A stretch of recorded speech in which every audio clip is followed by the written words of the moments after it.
Hey everyone, it is Shannon, and I am in the middle of the Spring into Horror readathon, which is a 2-week long reading marathon of reading horror stuff. I haven't finished anything yet. I'm in the middle of Meg. Not even the middle. I've read a quarter of Meg. It's taking way longer than I thought. It was enjoyable though. But anyway, I thought I would take things up and go to the land of horror that I am most comfortable with, which is of course movies, and do maybe a horror double bill. I'm going to do this like I did the international one and roll the die. Roll a die.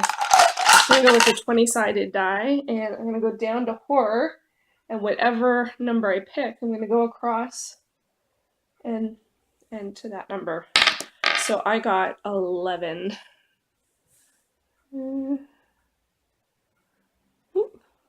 11. That is the number that I got. So let's go down to horror. Alright, so we have 1, 2, 3, 4, 5, 6, 7, 8, 9, 10, 11. The Stepfather. Okay, I've seen this, so we're gonna roll another die. Do the 6-sided die, and then I'll go up or back. I could go 6 up or back. Oh, okay. I don't know if that's making sense. Okay, I got 3. So I can watch Doom, which I've already seen, or 1, 2, 3 Monsters, which I've already seen. Okay, so I've seen a lot of the horror movies. All right, one more. Okay, I'm gonna go to Monsters. I'm gonna roll this die. Hopefully we have some success here, and go all the way and just go down, whatever number it is. 4. 1, 2, 3, 4. Cell. Oh come on, that's barely a horror movie. Is that even really a horror movie? Well, it's Stephen King. I'm reading Thinner right now.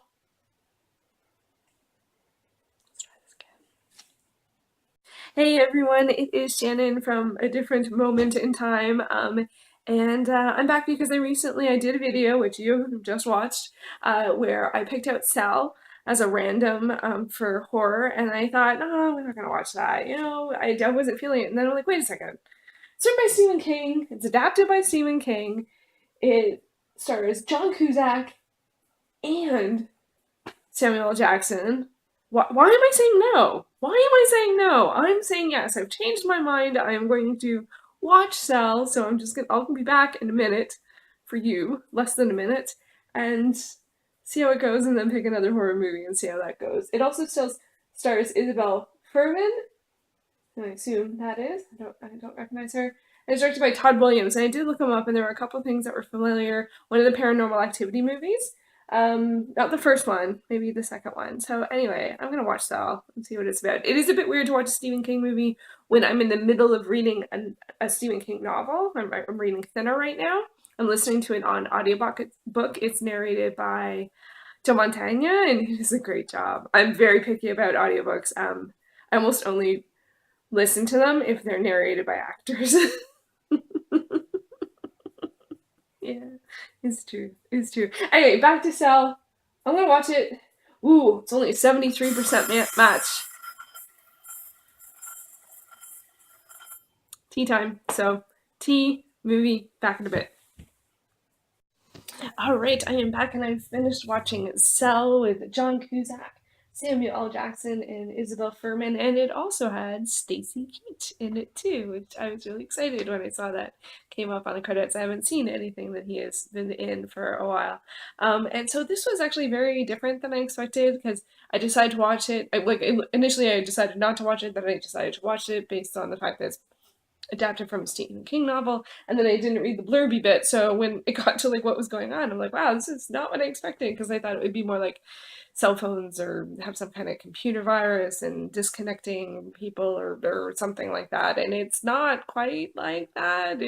Sure, cell phones are the root of what's going on, but it's a bit more of a survivalist type of story, in the in the spirit of sort of like a zombie movie, but not exactly like a zombie movie. So I haven't watched anything like that for a while.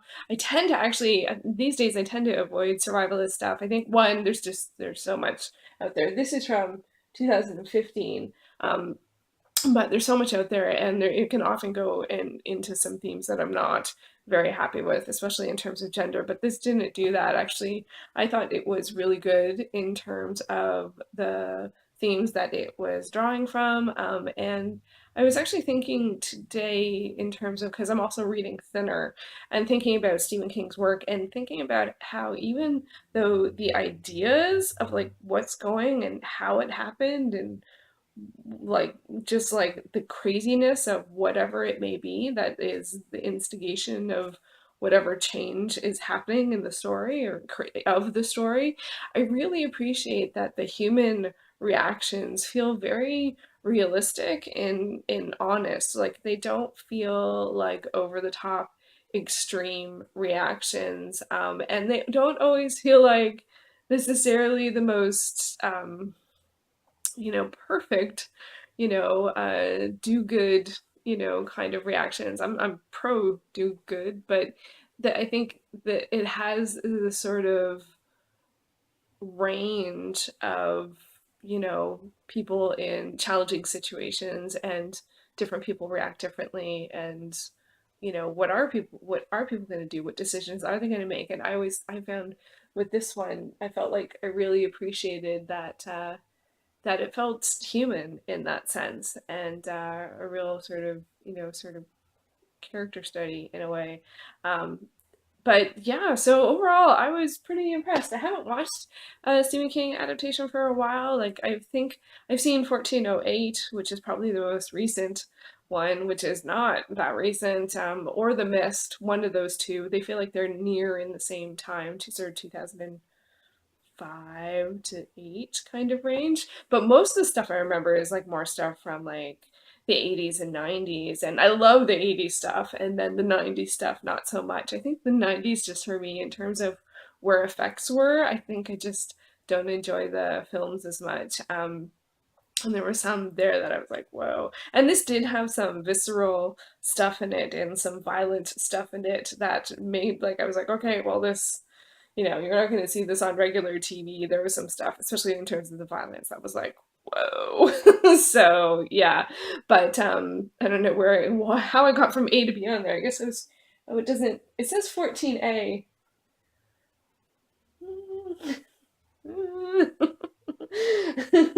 I guess so. I just there's very little that is rated higher than 14A. But yeah, so there is some pretty gruesome violence in this one, but it's not the spirit of it is not sort of a violent spirit of it. It's more about people. So I really appreciate that. So I think I'm gonna try for another one. I don't have tons of time, but have to get back to categories, to and to horror. And let's roll the die and see how I do this time. I got 17. 17 is the magic number. Okay, so 1, 2, 3, 4, 5, 10, 15, 17. Let's be evil. Well, it's only an hour and 22 minutes, so there is that. While supervising a program for gifted children who wear augmented reality glasses, 3 chaperones find themselves hunted down by their charges. Wow, who's in this? It's an independent thriller directed by Martin Owen, and it stars Elizabeth Morris, Elliot James Landridge, and Cara Toynton. Those are all new people to me. This is from 2016, 89% match, and I've only ever seen this on Netflix, so we'll see. Looks creepy. Looks creepy. All right, well, it's exactly the perfect time at an hour and 22 minutes, so I wonder what Let's Be Evil will be like. All right, see you in a bit.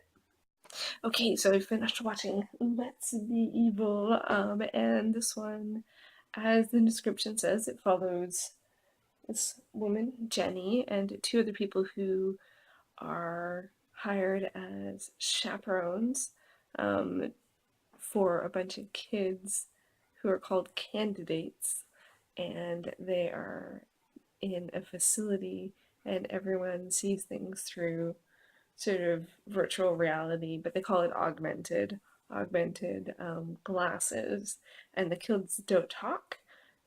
They just do this, like Minority Report, and you know, and the chaperones are supposed to make sure they, you know, go to class and go to bed and stuff like that. Okay, so you can probably tell by my enthusiasm level, this one wasn't all that awesome. I wouldn't normally pick a title that says "Let's be evil." Evil's not a theme that I like to explore, and it feels like the reverse of Cell when I was talking about Cell and how it was really I felt it was really tuned into what people really would do, and their, you know, human nature reactions to different, like, challenging circumstances. And this one with Let's Be Evil, I feel like I didn't understand the reactions by either the chaperones or the kids, in terms of what they were doing. I do understand what they were going for. One of the things that they talk about in the film is the idea of the, you know, younger generation being so integrated with technology. Um, they didn't say that specifically, but with the augmentation and the fact that they don't really, you know, connect with real things or actual people. And So yeah, so that distance is creating people without, not, they don't say without social skills, but without sort of morals. Hence the title, Let's Be Evil. So yeah, you kind of have a feeling that that's gonna be where it's going. And the title, I I wonder if it could have been something a little less direct, because the evilness doesn't start to happen too well into it. And then even then, I felt like the reactions of the adults, the chaperones, did not seem to align with what someone normally would do in that situation. And especially since one of the big things about it is they're always wearing these augmented reality glasses, and they can talk to each other through them. You know, they can say, show me what this person is looking at and stuff like that. And I'm like, okay, so you're in this situation where, you know, the stuff is hitting the fan, and, you know, maybe you want to not be wearing the glasses because it feels like people are messing around with the technology to mess with you. Just saying. Like, they do, there is an out for that earlier in the film. It's like, hey, I took them off and I can't see anything. So there is something in there saying that that wouldn't be very effective. But then there's also a moment where someone, like, uses a flashlight and, like, can see because they're using a flashlight. I'm like, that doesn't make any sense. That doesn't make any sense. Like, I'm like, unless it's a construct, you know, to make the character feel safe a little, you know, I could go there. I could go there. Anyway, so overall, like, I think there's a really great idea here. And I think it's an interesting, you know, sort of like social question, like in terms of what happens when we get distance from technology. And Jenny's sort of like the in between, because, you know, she actually does reach out to the kids and tries to get them to be more social and stuff like this. But it's also very strange and very mysterious. And will people really do this? Will people really agree to work in these kind of circumstances where they have no control, basically? And why are they even there? It certainly doesn't seem like the kids need any vision, especially since they don't talk. Do they even understand verbal language? Like, there's so many little things like that, and it totally just looked like it was filmed like in a school basement or a work basement. Like, it was all concrete and stuff. It was underground, so it was supposed to, but there was also, like, it just didn't really look like a school facility. But then that's, you know, and then so who's running this facility? You know, like, you know, or like, and I think they did answer more questions than I thought. I was really being like, oh, I don't know about this, and they did answer more questions than I thought. But I really felt, but thematically, I feel like the sort of like the angles that I enjoy being explored about this sort of social issue weren't really being explored. It was like a takeoff point for a horror movie. Which is what it was. So, but I thought there was some interesting stuff in there, and I think It's one of those films that like does take an idea and does bring it to life a lot. But there were a couple of things that was like, I don't think someone would do that. I don't think someone wouldn't act in this situation, especially for you know, I can't get into specifics, but anyway, so it was a bit of a miss for me, but that's okay. It's fun to take a chance on things, and yeah, so that was Let's Be Evil. I wonder what I'll end up picking next. Sometimes when I do these random picks, I don't know if they're actually in my jars. They may be, so they might come up again. I won't be rewatching them, but they might come up again. All right, thanks for watching.